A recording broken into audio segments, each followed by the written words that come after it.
이런 감언이설로 남편으로 하여금 아내에게서 멀어지게 만드는 거죠. 갈등을 확대해서 배우자를 적처럼 느끼게 만듭니다. 진짜 상여우죠?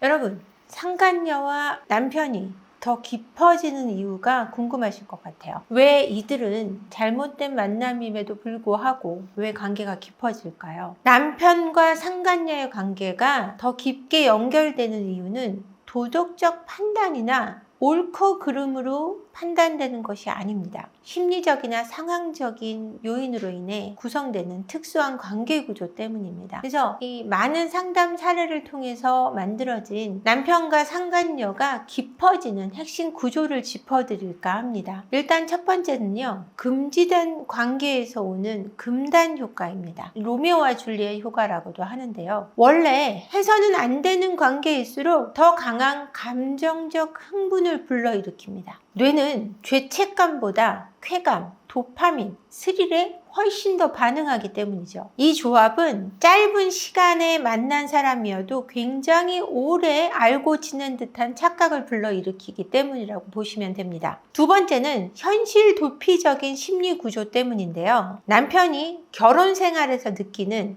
압박, 피로, 책임감, 평가받는 느낌을 피하려고 하는 순간 상간녀는 아무 책임감이 없어도 된다고 말하고요. 그런 공간과 긴장 없는 시간을 선사합니다. 상간녀는 굉장한 안전지대가 되어주는 겁니다. 그래서 안전하다고 느끼는 관계 구조를 만들어가죠. 집은 책임과 평가가 있는 공간인데 비해서 상간녀는 아무 책임과 회피가 없는 그런 공간으로 자리 잡게 되기 때문에 더 빠르게 관계 구조가 깊어집니다. 세 번째는 아내와의 비교에서 발생하는 왜곡된 이상화입니다. 외도적이 남편은 상간녀를 굉장히 이상화해서 바라보게 되는데요. 그 여자는 나를 이해해줘. 그 여자는 나를 비난하지 않아. 그 여자는 나의 모든 걸 존중해줘. 라고 착각하게 됩니다. 집에서는 못 받는 감정적 지지를 받고 있다고 생각하게 되기 때문에 더 깊게, 더 빠르게 파고들게 되는 거죠. 네 번째는 상간녀의 전략적인 감정적 서포트를 들 수 있습니다. 많은 상간녀들은 다음과 같은 패턴을 보여주는데요. 말 잘 들어주기, 과한 공감, 존중과 지지의 언어들, 피곤할 때 달래주기, 가정에서는 못 받는 찬사들을 해줍니다. 이것은 의도적이거나 비의도적이거나 관계 묻기의 기술입니다. 이런 기술을 상간녀들은 본질적으로 쓰게 되죠. 왜냐하면 이들이 자기가 본인들이 을의 자리에 있음을 알고 있기 때문에 그런 기술이 자연적으로 나오게 되어 있습니다.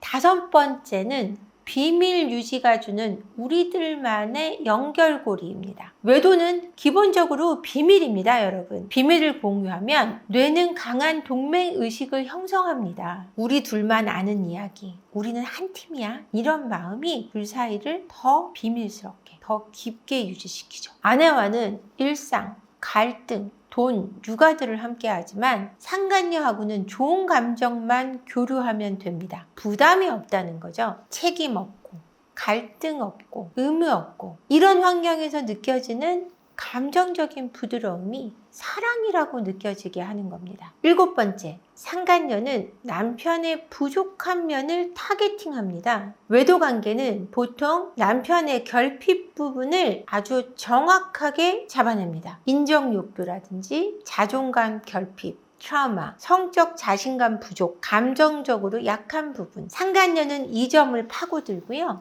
남편은 너만은 나를 이해해 주는구나 라는 착각에 빠지게 되죠. 그래서 여기서 헤어나오지 못하는 겁니다. 세퍼언니TV를 시청해주시는 구독자 여러분 안녕하세요. 저희 세퍼언니 리어브에서 오픈 채팅방을 개설했습니다. 여기서는 세퍼언니 저 한재원과 직접 대화를 나누실 수 있고요. 결혼 생활의 모든 문제, 외도 문제, 시댁 문제, 성격 차이, 그리고 경제 문제까지 모든 문제를 이야기 나누실 수 있습니다. 마음고생하시는 여러분의 버팀목이 되어드리겠습니다. 유튜브 설명란에 있는 링크를 통해 입장이 가능하시고요. 많은 참여 부탁드립니다. 여러분의 안정적인 가정을 기원합니다. 고맙습니다.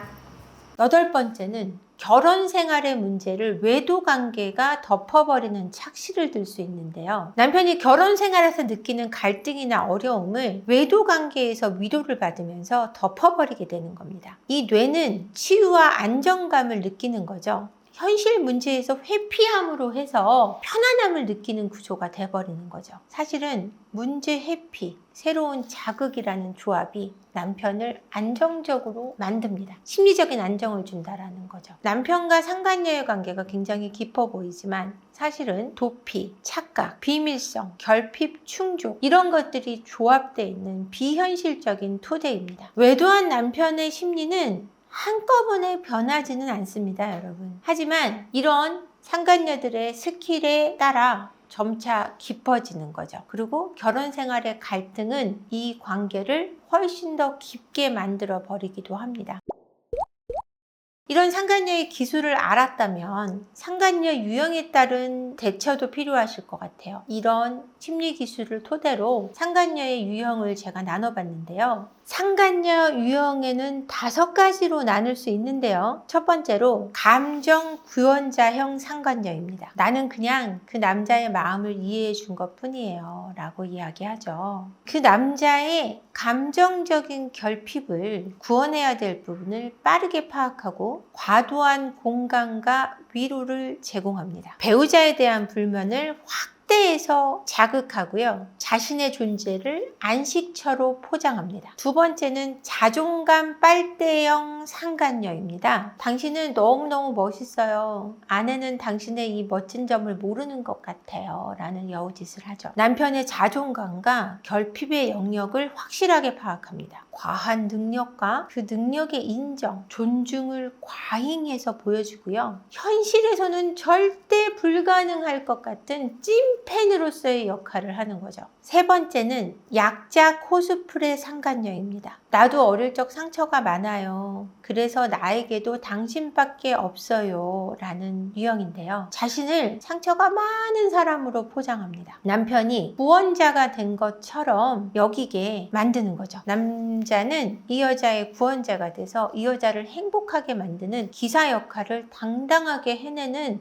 착각에 빠지게 되죠. 떠날 것처럼 말하면서 죄책감을 유발합니다. 감정적인 의존과 억울한 이야기를 풀어가면서 스토리텔러가 되는 겁니다. 이럴 때 남자는 이 여자에게는 없어서 안 되는 나라는 존재가 이 여자를 떠날 수 없다라고 믿게 되어 있습니다. 아내는 힘이 세고 엄마고 당당히 살아갈 수 있는데 이 여자는 내가 없으면 안 될 것 같은 착각 때문에 여기서 헤어나오지 못하는 거죠. 네 번째, 감정 중독형 상간녀입니다. 강한 감정을 교류하고요. 성적인 판타지를 이루어주고요. 도파민을 과도하게 발생하게 만들어줍니다. 연락 빈도가 많고요. 강약 조절, 밀당을 잘해서 감정의 롤러코스터를 유도하죠. 아주 고도의 기술을 가진 여자라고 할 수 있는데요. 성적이고 감정적인 자극을 과도하게 불러일으키는 여자입니다. 굉장히 위험한 유형이죠. 5번째는 경쟁자 프레임형 상간녀입니다. 상간녀와 아내를 과하게 비교해냅니다. 당신 아내는 너무 당신에 대해서 몰라. 나는 이렇게 당신을 이해하고 있는데 그 여자는 왜 당신이 얼마나 괜찮은 사람인지 모를까? 이런 감언이설로 남편으로 하여금 아내에게서 멀어지게 만드는 거죠. 갈등을 확대해서 배우자를 적처럼 느끼게 만듭니다. 진짜 상여우죠? 이처럼 상간녀의 유형은 다르지만 목표는 하나입니다. 남편의 취약점을 파악해서 감정적 연결을 강화하는 것이 상간녀들의 목적인데요. 이 목적을 파괴하기 위해서는 첫 번째 대응은 감정적으로 대응하셔서는 안 됩니다. 두 번째는 상간녀를 공격해야 하는 것도 아닙니다. 감정적으로. 세 번째로는 남편을 몰아붙인다고 해결이 되는 것이 아니라는 것을 명확히 하셔야 하고요. 관계 구조를 명확히 이해하셔서 남편의 취약성을 회복시키고 왜곡된 감정의 착시를 제거해 주셔야 하는데요. 이걸 하기 위해서는 내가 우선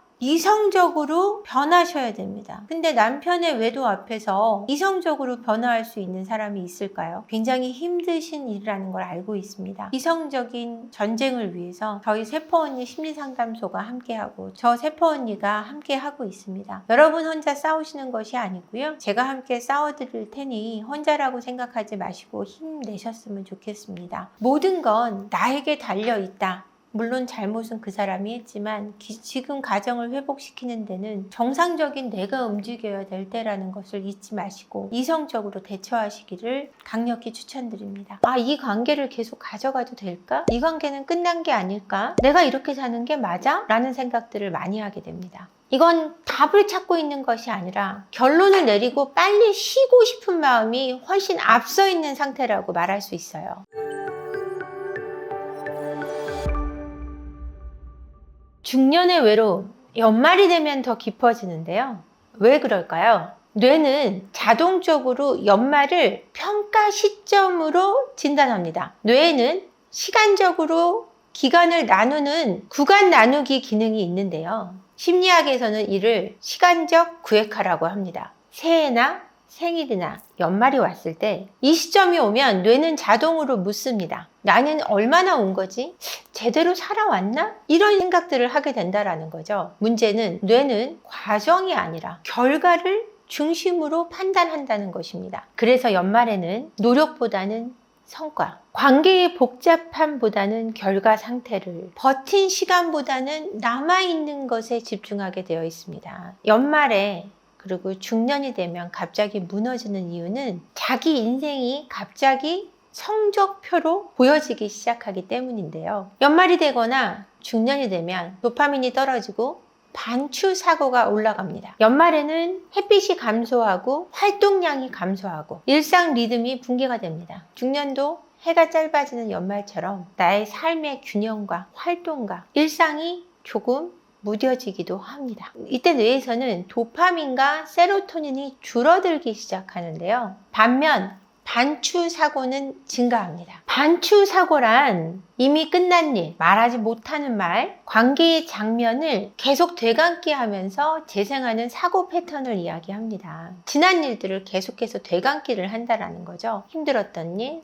말하지 못한 것들, 내 안에 남아있는 억압되어 있는 것들을 계속해서 되돌려 본다라는 이야기입니다. 그래서 연말에는 그리고 나이가 드는 중년에는 과거의 대화가 떠오르고 후회가 커지고 외로움이 증폭합니다. 의지가 약해서가 아니라 내 화학적 기능이 무너진 상태라는 거죠. 그리고 중년이 되고 연말이 되면 사회적 비교 자극이 증가하고 집중됩니다. 연말에는 가족 모임이나 회식, 여러 가지 일들이 마무리되는 시점이죠. 이러다 보면 사람들과 자주 모이고 이야기하게 되고 내 삶을 돌아보는 시기에 비교를 하는 마음이 자연스럽게 올라갑니다. 특히 중년은 비교 대상이 명확해지고요. 아직이라는 말이 사라진 시기입니다. 그래서 이제 내가 해야 될 것보다 해온 것들이 더 많은 그 시기에 놓이게 되는 거죠. 그래서 뇌는 나는 어디쯤 온 거지? 라는 생각을 하고 대부분 본인에게 불리한 답을 해오고는 합니다. 이때 생기는 감정은 질투가 아니라 고립감인데요. 이 고립감 때문에 스스로 더욱 외롭게 만드는 것이 연말이며 그리고 중년이라는 나이가 아닌가 합니다.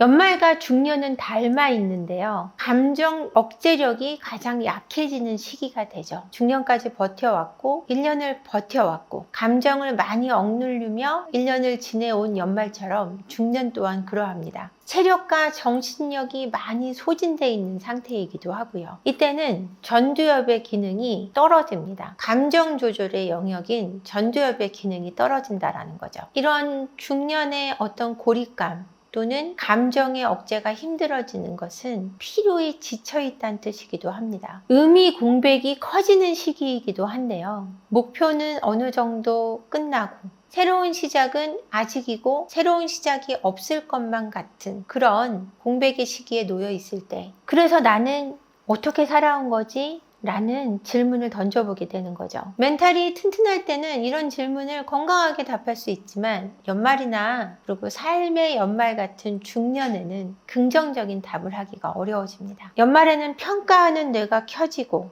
도파민은 줄고 반추는 늘고 비교 자극은 폭증하고 감정 조절력은 고갈됩니다. 중년의 삶과 너무나 닮아 있죠? 연말에 그리고 중년에 잠깐 무너지는 것은 인생이 틀렸다는 증거가 아니라 너무나 오래 버텨왔다는 증거이니 본인을 자책하지는 않았으면 좋겠습니다. 이래서 연말에는 무언가 중요한 결정을 내려서는 안 되는 때이기도 한데요. 연말에 결정을 내리면 안 되는 이유는 용기의 문제가 아니라 뇌 상태의 문제이기 때문에 그런데요. 연말의 뇌는 판단용이 아니라 방출용입니다. 연말이 되면 뇌는 이미 1년치 기억을 다 정리하고 있고요. 감정을 정산하고 피로가 누적되어 있습니다. 이런 시기에는 무언가 결정한다는 것이 굉장히 어렵고 위험한 일입니다. 왜냐하면 결론을 내릴 수 있는 모드가 아니라 쌓인 것을 내려놓고 싶은 상태거든요. 이럴 때는 빠르게 아무렇게나 결정을 하려는 조급함이 생깁니다. 그럴수록 정확한 판단을 하기는 어려워지는 거죠. 여러분의 이혼도 마찬가지입니다. 연말에 결정하셔서는 안 된다는 거예요. 이 상태에서 내린 결론은 선택이 아니라 탈출이 되어버립니다. 연말에는 감정 조절력이 최저치로 떨어지는데요. 판단을 담당하는 전두엽은 피로와 스트레스와 수면 부족에 가장 취약합니다. 연말에는 이 세 가지가 모두 최고조죠. 그래서 평소에 안 하던 말이 튀어나오기도 하고 어떤 관계든 빨리 정리하고 싶어지고 이건 아니다 귀찮은 마음에 빨리 당정지어 버리기도 합니다.